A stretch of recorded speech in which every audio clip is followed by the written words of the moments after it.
আসসালামু আলাইকুম। এটা হচ্ছে আমাদের প্রজেক্ট 3-র বাইকুনুরের যেই সাইটটা, ওই সাইট। এই যে স্প্রিংলারের মাধ্যমে বাগানে পানি দেওয়া হচ্ছে।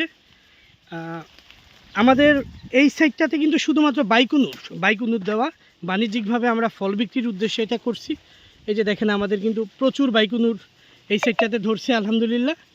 অনেকেরই বাইকুনুর দিয়ে বাগান করতে মনের মধ্যে দ্বিধাদ্বন্দ্ব কাজ করে, এটা সফল হওয়া যাবে কি না।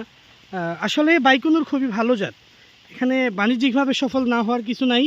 এই বাগানটার বয়স মাত্র 5 মাস। 5 মাসে যে পরিমাণ ফল হয়েছে এই বাগানটাতে, আপনি যেই দিকে যাবেন এই বাগানের প্রত্যেকটা সাইডে প্রচুর ফল। এই দেখেন, প্রত্যেকটা সাইডে প্রচুর ফল। আচ্ছা, আমি একটা লাইন ওয়াইজ একটু হাঁটি, তাইলে একটু দেখতে পাবেন কি পরিমাণ ফল ধরছে। আসলে এই বাগানের প্রুনিংটা আমরা একটু দেরিতে করছি, তো সেই জন্য বোঝা যাচ্ছে না, একটু দেরিতে ফল আসছে, একটু ছোট হয়ে আছে এখনও। এটা যখন আরেকটু বড় হবে, থোকাগুলা ঝুলে যাবে, তখন আসলে বুঝতে পারবেন কি পরিমাণ ফল হয়েছে এই বাগানটাতে। পুরো বাগানটাতে একই অবস্থা, প্রচুর ফল, একদম মানে ফল পুরা পরিপূর্ণ, ভরপুর। সবাইকে আমাদের প্রজেক্ট 3-তে আসার জন্য আমন্ত্রণ রইল। এই বাগান থেকে আমরা ফল বিক্রি করব ইনশাল্লাহ। ধন্যবাদ সবাইকে। আসসালামু আলাইকুম।